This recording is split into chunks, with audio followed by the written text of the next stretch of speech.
A graça e a paz de Jesus, igreja. Muito bom estarmos aqui, reunidos no dia do Senhor, para buscarmos o Senhor, estudando a sua palavra, adorando o Senhor, porque Ele é digno. Eu convido a igreja a abrir a palavra de Deus comigo em Atos, capítulo 19. Nós lemos a partir do versículo 8, versículo que nós paramos na última semana. Atos 19, a partir do versículo 8. Já adianto para vocês que inicialmente eu coloquei no slide do versículo 8 a 41, nós não vamos ao 41, nós chegamos até o 22. Atos 19, do versículo 8 ao 22.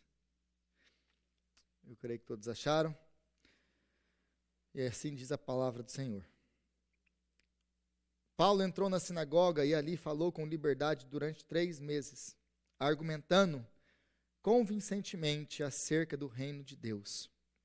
Mas alguns deles se endureceram e se recusaram a crer, e começaram a falar mal do caminho diante da multidão.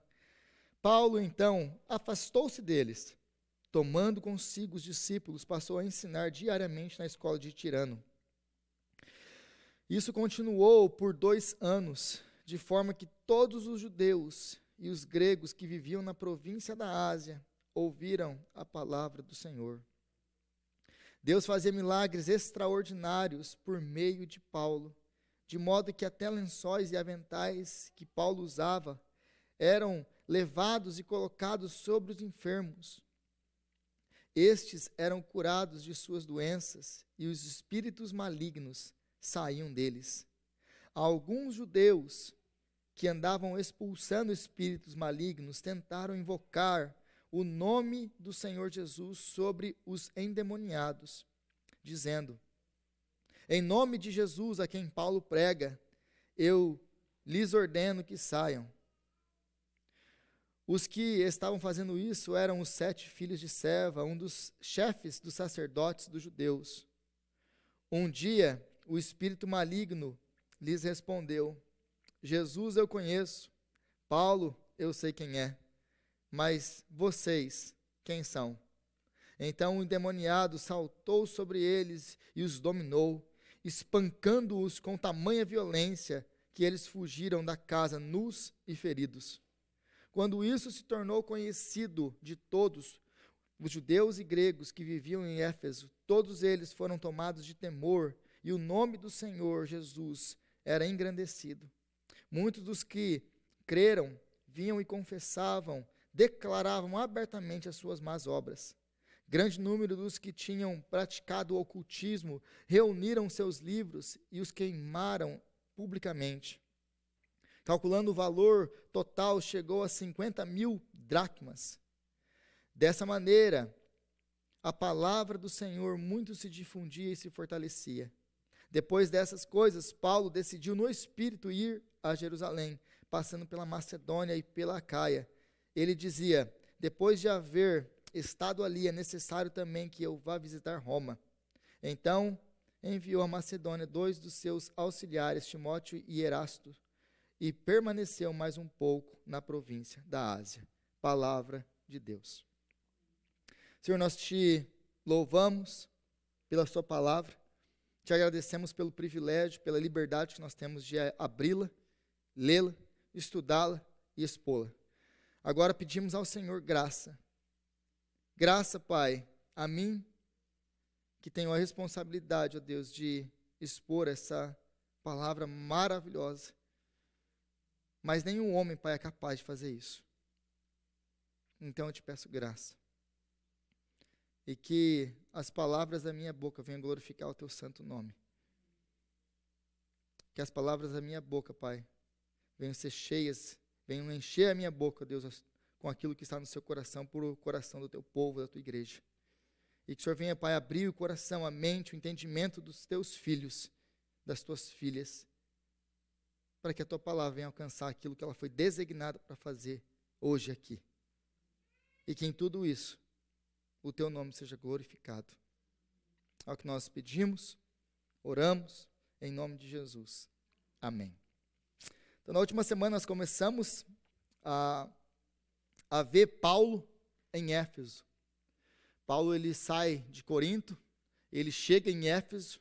Nós vimos todo aquele contraste entre o ministério de Apolo e o ministério de Paulo, e tudo aquilo que aconteceu, né, nesses primeiros versículos, até o versículo 7 do capítulo 19, nós lemos na última semana. Mas agora ele continua em Éfeso. E talvez você não estava aqui na última semana, eu queria fazer uma pequena recapitulação sobre a cidade de Éfeso, porque isso se torna muito importante para entendermos esse texto de hoje. Então, a cidade de Éfeso era uma cidade pagã no Império Romano, era uma cidade gigante, ela era a capital da Ásia, o que significa dizer, se o Império Romano... O que é um império? Vamos começar por o que é um império? Um império é um lugar onde nós temos vários reinados juntos. Vamos supor, nós temos o Império da América do Sul. O que seria o Império da América do Sul? Nós temos o Brasil, nós temos o Uruguai, o Chile, o Paraguai e outros países. Imagina que aquilo ali fosse dominado por um único governante. Nós teríamos um império, porque são vários reinos juntos. Então nós temos um governante, e esse governante, esse imperador, ele designa reis para cada área. Seria um rei para o Brasil, um rei para o Paraguai, um rei para o Uruguai, mas debaixo de um único imperador. Basicamente isso é o Império Romano. Isso que é um império. Então nós temos Roma, o imperador está em Roma, então nós temos a Caia, nós temos a Ásia, nós temos a Judéia, nós temos vários domínios, temos vários reinados. Cada área dessa tem um rei, mas temos um imperador que domina sobre tudo. Então, ele está na região da Ásia. A Ásia tem a capital, que é Éfeso.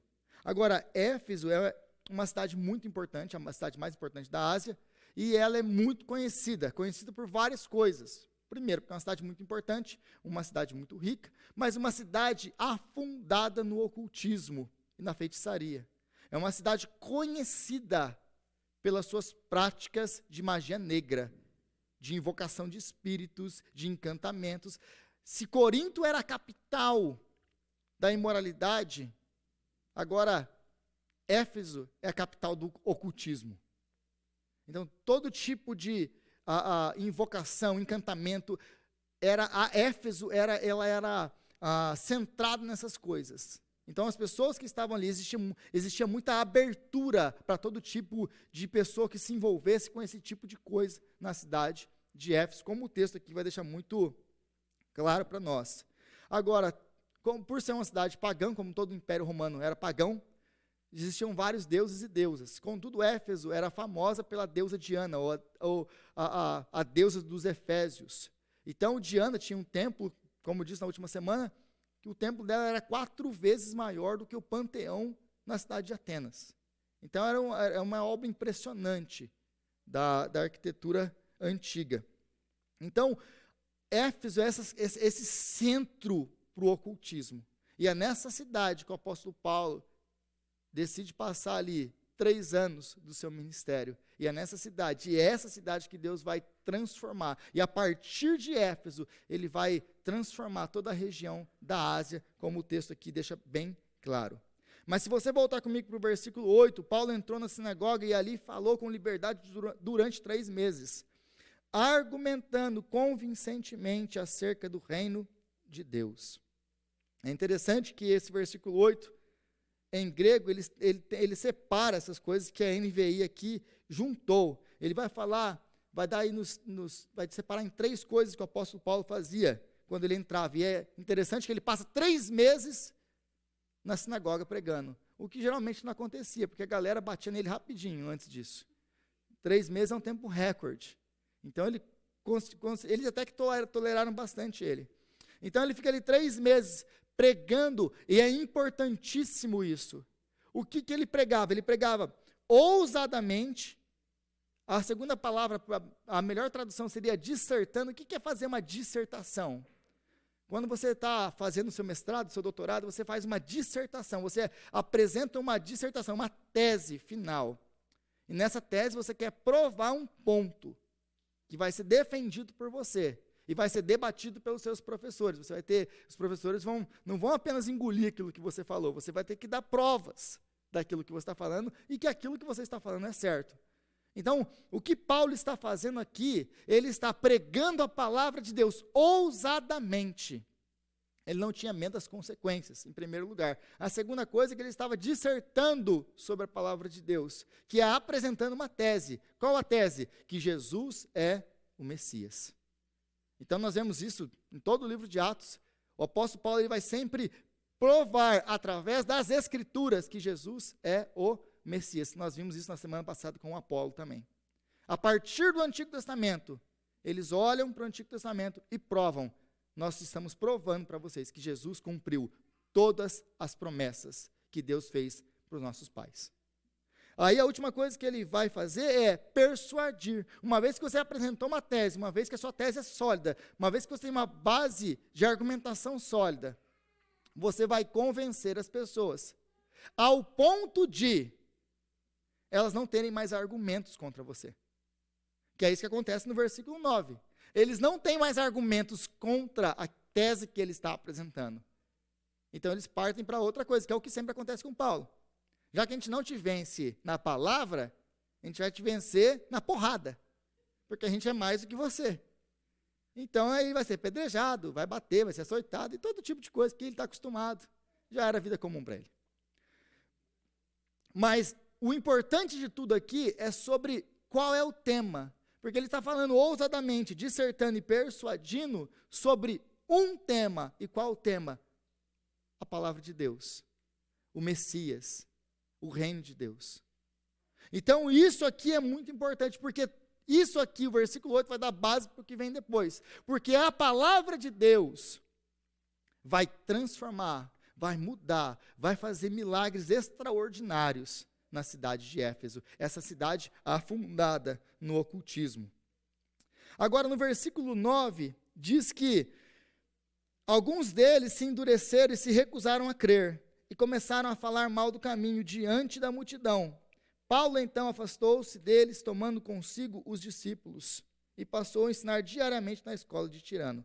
Então, depois que eles já não tinham mais argumentos, eles partem agora para a briga, e eles começam a amaldiçoar e falar mal de Paulo, mas sem nenhum tipo de fundamento, porque eles não têm mais argumento. Então eles vão contra ele. Mas o texto nos diz aqui, alguns deles se endureceram e se recusaram a crer e começaram a falar mal do caminho. É interessante que, quando nós comparamos isso aqui com todo o relato de Atos até agora, mostra o que para nós? Essa diferença, essa distinção que nós costumamos fazer entre a soberania de Deus e a responsabilidade humana. Porque o texto aqui deixa muito claro que quem endureceu o coração deles foram eles mesmos contra a palavra do Senhor. Mas o texto também deixa até aqui muito claro que a salvação pertence ao Senhor. A salvação é uma obra exclusiva do Senhor. O Senhor escolhe, o Senhor abre o coração, o Senhor traz pessoas, atrai pessoas para Ele. É o Senhor quem abre o nosso entendimento para que possamos entender a palavra dEle. É o que Ele fez basicamente com Lídia. Lembra quando nós estudamos esse texto no capítulo 16, no versículo 14, que depois que o apóstolo Paulo prega, a palavra de Deus nos diz que Deus abriu o coração de Lídia para que ela pudesse entender a mensagem. Nós só podemos entender a palavra de Deus se ela for revelada a nós pelo Espírito Santo. Nós, o homem natural, não pode entender a palavra se do alto não nos for dada. Contudo, a Bíblia não ensina que Deus endureceu aqui o coração deles para que eles não pudessem crer. Eles se endureceram contra a palavra. Eles foram contra a palavra. E eles não apenas foram contra e se endureceram, porque sempre existe esse movimento. As pessoas que se endurecem, as pessoas que maldizem a palavra, que maldizem o caminho, elas não apenas ficam ali endurecidas no canto dela, elas se levantam em rebelião contra o Senhor. Existe um padrão aqui. Todas as vezes que nós pregamos para alguém, essa pessoa endurece o coração dela. Ela não apenas endurece o coração e fica quieta. O que acontece depois? Ela sai falando mal da palavra. Ela ataca a palavra. E aqui é exatamente isso que acontece. Então, o que o texto nos deixa muito claro é que a salvação pertence ao Senhor. Mas o Senhor, a rejeição vem da parte dos homens, são os homens que endureceram o coração. A luz veio ao mundo, mas os homens amaram mais as trevas do que a luz. João capítulo 3. Então, a vontade de Deus é que todo homem se arrependa e seja salvo. Mas os homens amaram mais as trevas do que a luz. É interessante que nós não conseguimos conciliar essas duas coisas, de soberania de Deus e responsabilidade humana. E quando a gente pensa que o apóstolo Paulo vai dar a grande resposta lá nos capítulos 9, 10 e 11 de Romanos, ele faz a grande pergunta para a gente: quem és tu, ó homem, para discutires com Deus? Quem conheceu a mente do Senhor? Quem foi o seu conselheiro? São coisas que estão muito além de nós. Mas a Bíblia nunca coloca essas duas coisas como contradição. Para nós é um mistério, mas na cabeça de Deus e de Paulo aqui é muito claro. Deus salva. E se o homem é salvo, é porque Deus escolheu, porque Deus elegeu, porque Deus atraiu, porque Deus abriu o coração, porque Deus salvou. Mas se ele se perde, é porque ele escolheu se perder, porque ele rejeitou a obra de salvação que poderia salvar. É isso que ele está nos ensinando aqui. Agora, a partir do versículo 9 também, quando ele sai, a partir do meio do versículo aí, tomando consigo os discípulos, passou a ensinar diariamente na escola de Tirano. Isso continuou por 2 anos, de forma que todos os judeus e gregos que viviam na província da Ásia ouviram a palavra do Senhor. Então, Paulo vai ensinar a palavra durante 2 anos, diariamente, na escola de Tirano. Quem é essa escola de Tirano? Que escola é essa? O que é isso? Tirano provavelmente era um filósofo profissional, ele tinha uma escola, e era normal para os filósofos daquela época, tinham seus próprios locais de ensino. Então, eles tinham uma casa, tinham um galpão, tinham alguma coisa onde eles reuniam seus alunos para poder estudar. Então, durante parte do dia, esse local era fechado, ele ficava vazio. E o que eles faziam com aquele local? Eles podiam alugar para alguém que queria usar aquilo. Geralmente, pessoas que tinham outros trabalhos alugavam esses locais para poder também trabalhar ali. Então, Paulo, conhecendo esse local, conhecendo uma boa localização, ele fala com o dono da escola, já era uma escola mesmo, ele pega e faz o quê? Bom, então vamos fazer o seguinte: posso alugar de você? Pode. E ali ele faz o primeiro seminário teológico que nós temos na história. Ele é fundado pelo apóstolo Paulo. É lógico que isso aqui é quase que, não é que um seminário formal como nós conhecemos hoje, mas aqui o apóstolo Paulo, ele forma ali, pega um local e ali ele começa a ensinar a palavra de Deus diariamente para as pessoas. E ele faz isso durante 2 anos. 2 anos. Qual é o tema? O que ele ensina? A palavra de Deus. Dia após dia, dia após dia, ele vai demonstrar para eles a palavra do Senhor. E aí o texto vai nos falar que todos os judeus e gregos da província ouviram a palavra do Senhor. Aqui fica uma questão, mas como assim que o apóstolo Paulo conseguiu pregar a palavra do Senhor para tanta gente? Como assim todos os judeus, todos os gregos ouviram a palavra? Então significa que são todas as pessoas, de fato? Não. Não é que todas as pessoas escutaram a palavra de Deus. Contudo, ela foi disseminada por toda a região. Agora, o apóstolo Paulo ele não fez isso sozinho. Esse é o ponto. O apóstolo Paulo não pregou sozinho para todas essas pessoas. Essas pessoas que passavam pelo apóstolo Paulo, que eram ensinadas pelo apóstolo Paulo, elas pegavam esse ensino e elas espalhavam esse ensino. Elas viam, elas aprendiam em Éfeso e elas voltavam para as suas cidades e pregavam o evangelho, ensinavam aquilo que elas haviam aprendido. Esse é o nosso chamado. Esse é o nosso chamado. O nosso chamado é aprendermos, absorvermos, estudarmos e ir e pregar, ir e reproduzir aquilo que nós aprendemos. Então, e só então, nós vamos conseguir fazer com que as pessoas em Lowell, as pessoas em Everett, as pessoas em Chelmsford, as pessoas em Southborough, as pessoas na região em que nós estamos inseridos, possam ter acesso à palavra de Deus. Porque é impossível para um homem fazer isso. Mas se a nossa igreja, se os ouvintes da palavra se tornarem proclamadores da palavra, então muitas e muitas pessoas serão alcançadas pela palavra. E é isso que o apóstolo Paulo, essa é a estratégia, ele ensina essas pessoas, depois ele envia essas pessoas.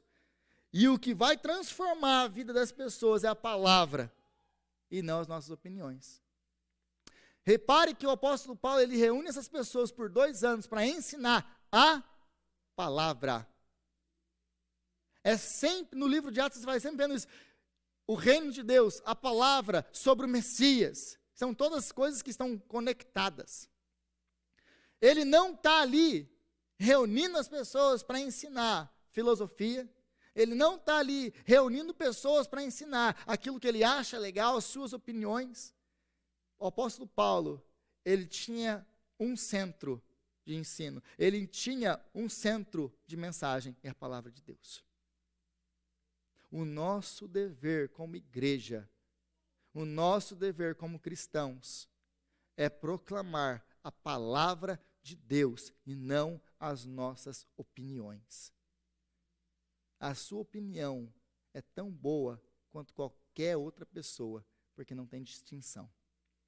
Agora, quando nós abrimos a palavra e declaramos a palavra, ensinamos a palavra, nós estamos ensinando algo que tem autoridade, e essa autoridade não vem de nós, é de Deus. E nós podemos ensinar sem medo, porque ela é a verdade.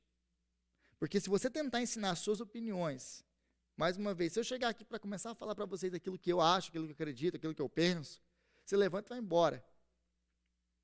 Porque eu não tenho nada para ensinar para ninguém. Agora, a palavra de Deus, ela é capaz de transformar vidas e mudar histórias. E aqui nós vemos como que nascem as igrejas da Ásia Menor. Porque nós temos igrejas na Ásia Menor que não foram fundadas pelo apóstolo Paulo diretamente. Por exemplo, as 7 cartas do Apocalipse que foram enviadas por João, aliás, João, ele sai e ele vai morar na Ásia, depois que ele sai de Jerusalém. E quando ele sai dali, que ele é exilado em Patmos, ele escreve as 7 cartas, ele vai endereçar. E algumas dessas cartas, algumas dessas cidades, algumas desses locais, por exemplo, Colossos, Laodiceia, nós não temos a carta de João aos Colossenses, mas nós temos a carta de Paulo aos Colossenses. Nós temos Laodiceia e Herápolis, que são cidades que estão no livro do Apocalipse, que foram fundadas aqui. Então, aqui nós vemos o trabalho de um homem pregando diariamente a palavra de Deus durante 2 anos. Qual é o resultado? Plantação de novas igrejas. Aqui nascem essas igrejas. A igreja de Colossos, Laodiceia e todas as outras, as 7 da Ásia, que João está endereçando sua carta. Então nós vemos que, por exemplo, se você ler Colossenses capítulo 1, 2, 4, você vai ver que homens como Epáfras, que estudaram com Paulo, que acompanharam Paulo, que acompanhou Paulo durante esse tempo em Éfeso, ele vai pegar esse evangelho que ele aprendeu de Paulo, e ele vai começar a plantar a igreja, por exemplo, a igreja de Colossos, que provavelmente foi plantada por ele. Então essas pessoas, elas não vinham sentar aos pés de Paulo e começar a escutar Paulo, aprender mais sobre o evangelho para apenas acumular conhecimento. Um dos nossos grandes problemas hoje é esse. Nós aprendemos, ouvimos, falamos, escutamos na internet, etc, etc, etc. Vamos à igreja todo domingo, aprendemos mais da palavra, mas nós só acumulando conhecimento. Por 2 motivos isso está errado. Primeiro, porque o objetivo de aprender é viver. Eu vejo muita gente discutindo textos difíceis da palavra, como que interpreta isso aqui, etc. Meu irmão, minha irmã, se preocupe em viver aquilo que é claro, que já está suficiente. Não estou falando que você não estudar a palavra, que existem coisas complexas para você entender, existem, mas tem muita gente preocupada mais em debater na internet com textos difíceis, sendo que aqueles textos que são muito claros e deviam ser vividos não estão sendo vividos. Esse já é um primeiro problema. O segundo problema é, para que você está acumulando, se você não passa para frente? Do que isso te serve? Não vive? Não prega? Isso vai ser matéria de juízo no dia do juízo. O nosso trabalho é viver a palavra e pregar a palavra. Amém? Agora, a partir do versículo 11, é que a coisa começa a ficar interessante, porque nós começamos a ver os resultados da pregação da palavra. Porque a palavra não volta vazia. A palavra de Deus vai transformar vidas e vai alcançar coisas extraordinárias. É por isso que nós não podemos trocar a palavra de Deus por artifícios humanos, por estratégias humanas para a igreja, como muitos têm feito.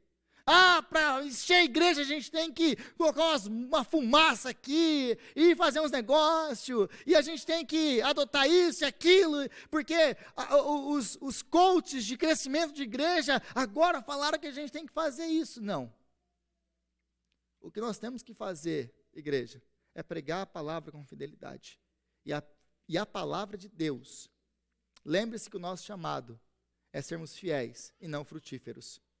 Os frutos, eles são do Senhor. Quem dá fruto é o Senhor, não somos nós, porque nós não produzimos salvação. É só o Espírito Santo. O nosso trabalho é crescermos na palavra, aprendermos a palavra, vivermos a palavra, pregarmos a palavra. É por isso que o centro de tudo nessa igreja é a palavra. A nossa preocupação é a palavra. Não sei se você já percebeu isso, mas a gente não está muito preocupado com os gurus de crescimento de igreja. Nosso negócio é bem simples. A gente chega aqui, a gente adora o Senhor, a gente chega aqui, a gente estuda a palavra. A gente chega aqui, a gente ora. Aí as pessoas, eu recebo várias vezes essas perguntas: o que vocês estão fazendo para vocês crescerem? Como assim? Não é porque a igreja cresce e tal. Não, a gente está pregando a palavra, a gente se reúne para orar. E que mais? É só isso. Não, mas tem que ter alguma coisa. Não, é a palavra. Não, mas não tem nada. Não, não tem nada. É a palavra. É a palavra que vai transformar pessoas. É a palavra que vai atrair aqueles que Deus conheceu antes da fundação do mundo. É só olhar, é só você perguntar para os seus irmãos do seu lado onde você mora. E você vai ver rapidinho como que funciona nessa igreja. Ninguém está aqui por causa do oba-oba. Bem de longe por causa da palavra. É só por causa disso. Por quê? Porque a palavra é poderosa. Homens, não. Pregadores, não. Não tem ninguém, não. Eu costumo dizer assim, não existe nenhum grande homem de Deus. Existem homens falhos, pecadores, pequenos, que são usados por um Deus grande, quando eles pregam a palavra dele. Esse é o nosso chamado. Aí nós vamos então ter os resultados da palavra, a partir do versículo 11 até o versículo 20. O primeiro resultado que nós vemos são os milagres. Versículo 11, Deus fazia milagres extraordinários por meio de Paulo, de modo que até lençóis e aventais que Paulo usava eram levados e colocados sobre os enfermos. Estes eram curados das suas doenças, e os espíritos malignos saíam deles. Rodrigo, esse texto é meio complicado, porque esse texto aí, ele é usado como base para você colocar o copo de água em cima da TV. Ô, Rodrigo, você não tem um lencinho que você está usando? Eu não uso lenço, gente. Tem um aqui, ó. Por que você não vende esse daí, Rodrigo? Eu não estou suando tanto porque não está no inverno. Mas quem sabe no verão? Mas é um descartável, tinha que ser um de pano, pelo menos, né? Ô Charla, você não pode adotar esse aqui, tá? Mas algumas pessoas vão pegar, a gente ri, mas se você já assistiu TV no Brasil, em algum momento da sua vida, você já viu isso. Então você compra o lenço ungido, você coloca um copo de água e você faz isso. Todo tipo de barbaridade é feito, e esse versículo é usado como base bíblica. É uma macumba gospel. Mas é isso que esse texto está nos ensinando aqui? É disso que o texto está falando? o que o texto está nos dizendo, nós precisamos entender todo o contexto. Os milagres vão atestar a veracidade da mensagem de Paulo e seu apostolado. No capítulo 2 do livro de Atos, quando Pedro começa a pregar e ele fala de Jesus, o que ele vai falar de Jesus? Ele vai falar que Jesus foi aprovado por Deus pelas suas obras, pelos milagres que ele fazia. Deixa eu lembrar a igreja de uma coisa. Eles não tinham o Novo Testamento. O Novo Testamento ainda vai ser escrito. Então, qual era a base para eles verificarem a mensagem do apóstolo Paulo como uma mensagem correta? Como que eles avaliavam aquilo que estava sendo ensinado? Porque aquilo que eles ensinavam era acompanhado de poder, de milagres. Então os milagres de Jesus, os milagres dos apóstolos, qual era a finalidade, qual era o propósito deles? Era atestar que aquilo que o apóstolo Paulo estava ensinando era verdadeiro, que ele era um homem de Deus. Como que nós fazemos isso hoje? Nós temos a palavra. Você quer saber se aquilo que eu estou pregando é verdade ou não? Eu não preciso fazer um milagre para você. Porque o milagre já foi feito, está na sua mão. Você vai comparar aquilo que eu ensino com a palavra de Deus, é simples assim. E se o que eu estou dizendo bate com a palavra de Deus, então é verdadeiro. Se não bate, é falso, e você joga fora. Naquele tempo eles não têm essa comparação, eles têm o quê? Poder de Deus para atestar tanto o apostolado chamado de Paulo, como a sua autoridade, e que aquilo que ele está falando é a verdade. Deu para entender como que funciona? Porque aí a gente vê, assim como o apóstolo Paulo usou os lenços, não, agora o cara vai vender o lenço aqui para você, não, porque o apóstolo Paulo, e eu sou apóstolo hoje, eu não estou falando que eu sou apóstolo, Sherman. Então você vem aqui depois do culto que eu vou te vender isso aqui. E o problema de vender também é primeiro, porque não tem base bíblica para vender, né? Eles pegavam e usavam. Mas o propósito de tudo isso era o quê? Mostrar, de novo, a veracidade daquilo que Paulo estava ensinando. Contudo, você tem que entender que isso aqui é uma literatura. E tem uma função dentro do texto. O versículo 11 e o versículo 12. Qual que é a função do versículo 11 e do versículo 12? Fazer um contraste. Lembra a semana passada Apolo, Paulo, todo aquele contraste que a gente fez na última semana? Tem outro contraste aqui, o versículo 11 e o versículo 12, com os próximos versículos. Porque se você continuar lendo, finalzinho do versículo 12, e os espíritos malignos saíam deles. Alguns judeus que andavam expulsando espíritos malignos, versículo 13. Aí se você pega a minha Bíblia, por exemplo, você tem um círculo em espíritos malignos aqui, você tem uma seta que liga a espíritos malignos lá embaixo. Por quê? Porque Lucas está fazendo um contraste. O propósito do versículo 11 e 12 é fazer um contraste de Paulo como apóstolo, como alguém que tem poder verdadeiro, genuíno e real, com quem? Com os falsos judeus. Esse é o ponto da passagem. O ponto da passagem não são os lenços de Paulo. Esse é o ponto de tudo isso aqui. Então a palavra vai nos dar poder para viver o evangelho, e isso vai atestar que o evangelho que cremos é a verdade. Como que se identifica ou se transfere para a sua e para a minha vida hoje? Já que a gente não está fazendo muito milagre ultimamente. Não sei você.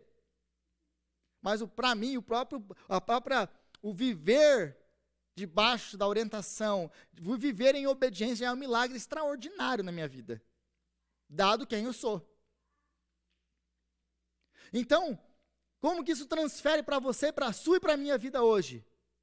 A palavra parou de fazer milagre? Não. Qual que é o maior milagre do homem? A salvação. É Deus pegando essa massa corrupta que é você, morta em delitos e pecados, como diz o apóstolo Paulo, e transformando em filho de Deus. esse é o maior milagre de Deus.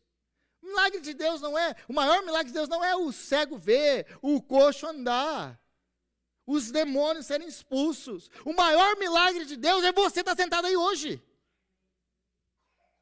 Esse milagre. Agora, note que eu não estou falando uma coisa. Eu não estou falando que Deus não faz milagres. Eu não estou falando que eu não acredito em milagres. Eu não estou falando que eu não acredito que Deus usa pessoas para fazer milagres. Eu não estou falando isso. Deixa eu falar isso bem claro aqui. Para não falar que o Rodrigo é isso, que é aquilo, que ele não acredita nisso. Eu acredito em tudo isso. Eu já vi Deus fazer milagres. E é maravilhoso quando Ele faz. Só que isso não é normativo para a igreja. Existe uma distinção, uma diferença muito grande aqui. Mas o fato de nós vivermos a palavra de Deus já é um milagre. De nós sermos chamados pela palavra de Deus, sermos transformados pela palavra de Deus, isso já é um milagre. E o ponto que Lucas quer deixar para você e para mim aqui é, se você viver a palavra, quando nós vivemos a palavra, isso vai atestar a veracidade da palavra de Deus nas nossas vidas. Porque uma coisa é você falar que você crê, outra coisa é você viver. Uma coisa é você dizer, eu acredito na palavra de Deus, eu obedeço a palavra de Deus. Agora, quando vem as provas, os testes, as dificuldades, e você passa por tudo aquilo ali, olhando para Cristo com confiança, obedecendo o Senhor em amor, isso vai dar veracidade para aquilo que você diz que você crê, para a palavra que sai da sua boca. Você obedecer a palavra vai demonstrar que a palavra de Deus é verdade, porque ela transformou sua vida, porque você é uma pessoa diferente, você passa por circunstâncias adversas diferentes do mundo. Isso dá poder para você passar, ou dá veracidade, ou testifica que aquilo que você professa é a verdade. E isso vai atrair pessoas, assim como os milagres atraem as pessoas aqui. Então, será que nós podemos vender lençóis ungidos hoje? Isso aqui serve de base bíblica? De maneira nenhuma.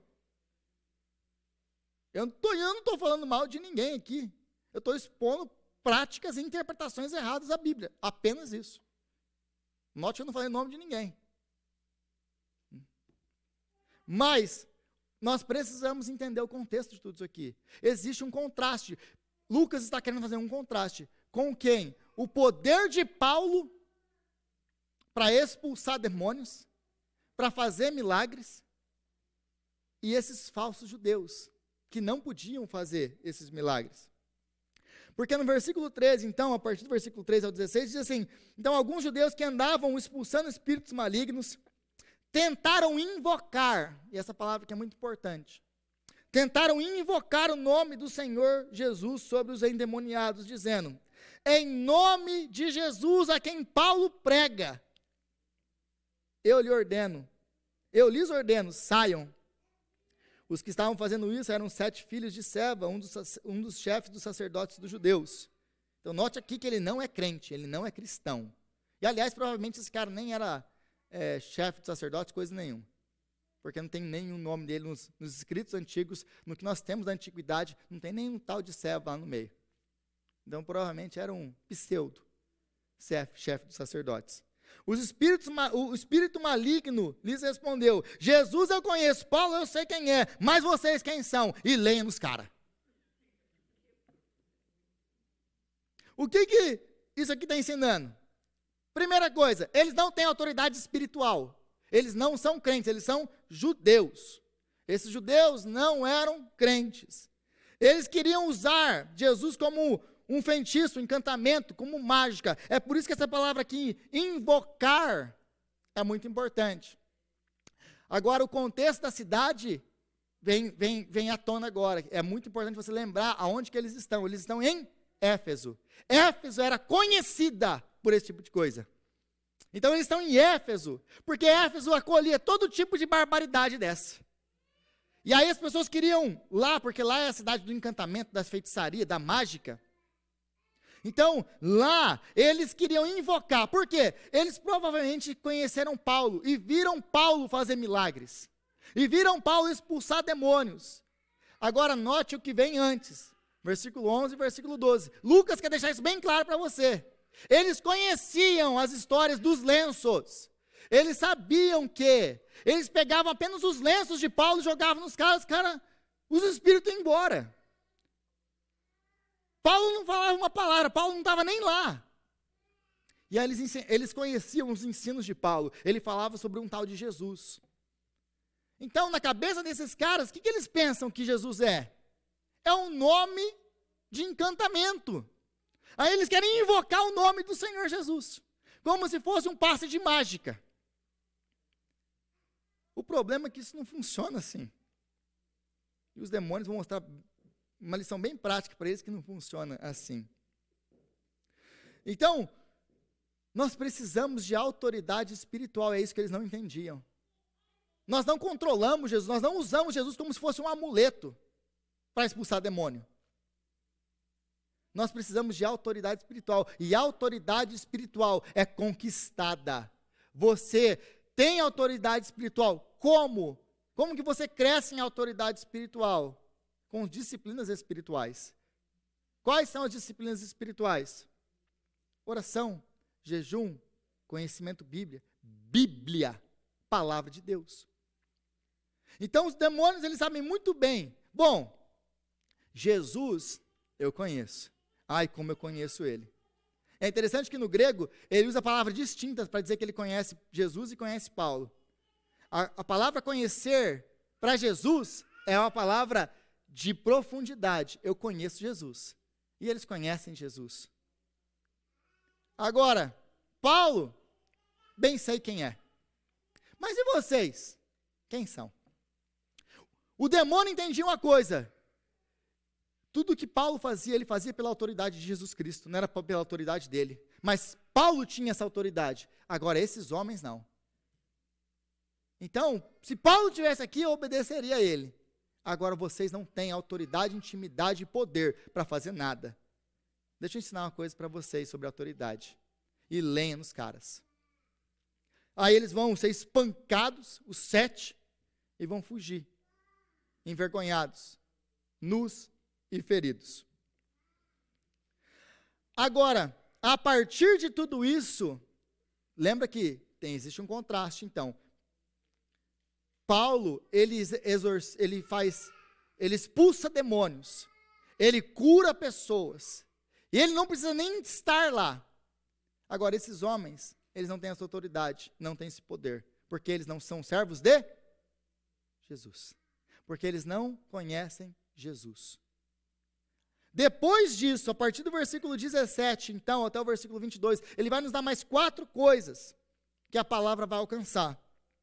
O versículo 17 vai nos mostrar que tudo isso vai redundar em grande glória para Deus. Quando isso se tornou conhecido de todos os judeus e gregos que viviam em Éfeso, todos eles foram tomados de temor, e o nome do Senhor Jesus era engrandecido. O propósito do milagre é para a glória de Deus, não para a nossa. É para fazer o nome dele conhecido, não o nosso. Muitos dos que creram vinham e confessavam, declaravam publicamente as suas más obras. Grande número do que tinham praticado ocultismo reuniram seus livros e queimaram publicamente, calculando total valor, chegou a 50.000 dracmas. Desta maneira, a palavra do Senhor muito se difundia e se fortalecia. Então nós aprendemos aqui 4 coisas. Primeira, quando essas coisas são feitas, esses milagres são feitos, a glória de Deus é manifesta e traz grande glória para o nome dele. A segunda coisa, isso trazia arrependimento e mudança de vida, porque essas pessoas agora vão trazer esses livros e queimá-los publicamente. Eles estão convertidos, porque a base da conversão é arrependimento e mudança de vida. Arrependei-vos, pois o reino dos céus é chegado. Não é apenas você falar. Arrependimento é você mudar. Terceira coisa, eles abandonavam os seus falsos deuses. E a quarta coisa, a palavra vai orientar o apóstolo Paulo em suas decisões futuras. Então, rapidinho, essas 4 coisas. Glória para o nome de Deus. O propósito da pregação da palavra e dos milagres é a glória de Deus e não a nossa. Nós não pregamos a palavra de Deus para ficarmos conhecidos. Nós pregamos a palavra de Deus para fazer o nome dele conhecido. Então, os milagres, tudo aquilo que acontece na nossa vida, na vida da igreja, é para a glória de Deus, não para a nossa. Quem faz tudo e traz todos os resultados é a palavra e não o homem. Note que em nenhum momento aqui, Lucas dá glória para Paulo. Nunca foi Paulo, nunca foi inteligência de Paulo, sempre foi Deus. Existe quase uma idolatria, às vezes, com Paulo, como se Paulo fosse um grande homem. Sim, ele foi treinado por Deus, capacitado por Deus, ungido por Deus, para ser quem ele foi, o instrumento que ele foi. Mas não existia nada nele. É Deus quem capacita, é Deus quem dá graça. Não existe nada em nós, nada. É para a glória de Deus. Terceira coisa, então, ou segunda coisa aqui, nessa sequência, arrependimento e mudança. A palavra vai confrontar os nossos pecados. A palavra de Deus vai confrontar os nossos pecados. Nós não vamos ficar da maneira que nós estamos se nós lemos a palavra de Deus. Você não consegue. Você não consegue viver esse pezinho no mundo, pezinho na igreja, pezinho no mundo, pezinho na igreja. Quando você ouve, estuda e entende a palavra de Deus. Você vai tomar uma decisão. Ou você abandona, ou você conserta sua vida. Então, a demonstração de que nós entendemos a palavra é que ela vai nos levar a reconhecer quem nós somos diante de Deus. Essa é a demonstração, é a prova para saber se você entendeu ou se não entendeu a palavra de Deus. A palavra vai levar a um reconhecimento de quem você é, pecador, falho, diante de um Deus santo. Isso vai te levar ao arrependimento e à mudança de vida. Isso vai gerar, então, um profundo arrependimento dos nossos pecados, confissão e abandono das práticas pecaminosas, que é o que nós acabamos de ver aqui. Quando eles entenderam quem realmente tem poder nas mãos, e é o Senhor, o que eles fazem? Lembra que eles são tudo supersticiosos. Quando eles veem que quem na verdade tem poder é a palavra de Deus, é Jesus, e não os seus livros de magia, e não as suas crenças, o que eles fazem com tudo aquilo? Eles abandonam tudo aquilo. Eles entendem que quem está no controle de fato é o Senhor, e não eles. Aí eles abandonam os seus falsos deuses, no versículo 19. A falha dos judeus em expulsar os demônios teve grande impacto na vida das pessoas. Eles acreditavam que em encantamentos e no ocultismo. Quando eles compararam o poder de Paulo, que não precisava nem abrir a boca para falar ou fazer milagres, com esses judeus tentando usar o nome de Jesus como encantamento, eles entenderam que Jesus é o poder e a autoridade sobre todo o mundo espiritual. Quando eles fazem essa comparação, e é isso que Lucas está querendo deixar muito claro aqui, fazem essa comparação, eles veem, opa, peraí, alguém está errado. Quem tem mais poder aqui? É ele. Isso então traz um grande conhecimento. Agora, para nós, o que isso significa? Que se nós tentarmos usar Jesus como um amuleto, nós vamos nos frustrar. Porque tem muita gente até hoje tentando usar Jesus como amuleto da sorte, como cristal da sorte. E isso está afadado ao fracasso. Por quê? Porque Jesus é o Senhor, não você. É Ele quem nos comanda, é Ele quem nos ordena, e não nós a eles. Jesus não é algo que nós adicionamos ou usamos na nossa vida. Porque muita gente tem vindo para a igreja com esse pensamento. Eu vou para a igreja para adicionar esse negócio. Então se eu for para a igreja, não, vem para Jesus que Jesus vai mudar a sua vida. Vem para a igreja que Jesus vai transformar a sua vida. Vem para a igreja que Jesus vai te dar isso aí. E tem muita gente vindo para a igreja por causa disso. Depois de um tempo elas saem. Por quê? Porque isso não funciona.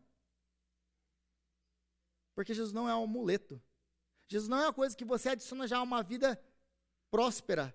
Jesus não é uma coisa que você adiciona na sua vida para ter mais sorte. Jesus é tudo que nós temos. Tudo. Ou nós nos submetemos a Ele, e não Ele a nós. Nós não colocamos Jesus para ser o gênio da lâmpada, que nós esfregamos 3 vezes lá, e Ele sai e fala, mestre, o que você quer? Porque a maioria das nossas orações tem sido assim. Ó Jesus, me dá isso aqui. Faz isso aqui. Ai dele se ele não fizer. Ai dele se ele não fizer. Agora, abandonar os nossos falsos deuses vai custar muito caro.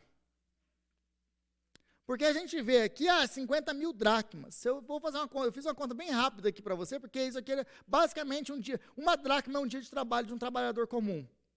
Transfere isso em moeda corrente, se você colocar aí que um trabalhador comum ganha aí, agora estou colocando baixo, $100 por dia. O que eles queimaram aqui em praça pública foi basicamente $3.600.000. Foi isso que eles fizeram. 3,6 milhões de dólares.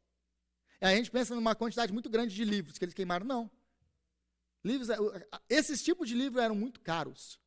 Então, eles queimam esses livros. Então, para nós, o que significa tudo isso? Lembra que para eles, esses livros, esses encantos, isso que eles faziam, a confiança deles estava nessas coisas. Eles tinham, e aqui algumas pessoas dessas seguiam Paulo até.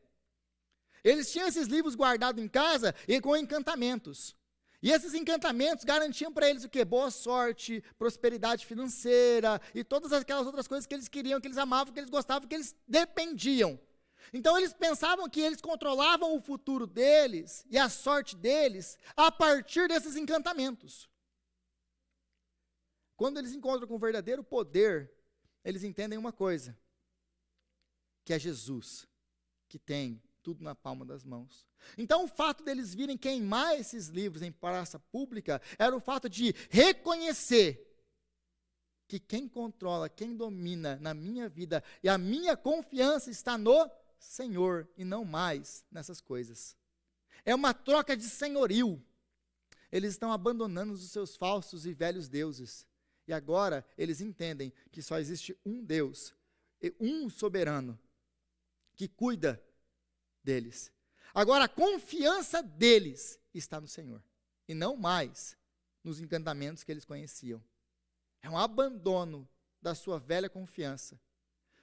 Traduzindo para o seu dia de hoje, não, eu tenho que trabalhar nesse dia. Por exemplo, eu tenho que trabalhar no domingo, porque se eu não trabalhar no domingo, eu não vou conseguir pagar as minhas contas.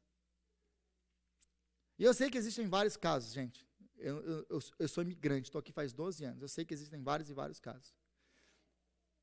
Mas quando nós fazemos isso, nós assumimos uma postura dessa, o que acontece é, a confiança não está no Senhor, a confiança está na força do meu braço, no meu trabalho. Se eu deixo as coisas do Senhor, porque eu preciso trabalhar, e Deus nos coloca nessa situação realmente para testar a nossa lealdade. Deus nos coloca nessa situação para ver onde que está o seu coração. Não é que você não ama a Deus, você ama a Deus, mas você está precisando aprender a confiar nele. Que Ele é que supre, é Ele que dá, é Ele que sustenta. O fato de eles queimarem esses livros em praça pública era uma declaração aberta. Eu não confio nessas coisas, eu confio no Senhor.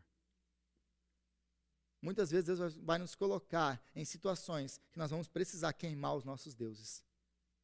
Se nós queremos ter um relacionamento real e verdadeiro com Ele. Então, para ganharmos o grande tesouro, nós precisamos abandonar os nossos falsos tesouros. Isso que reluz, mas não é ouro.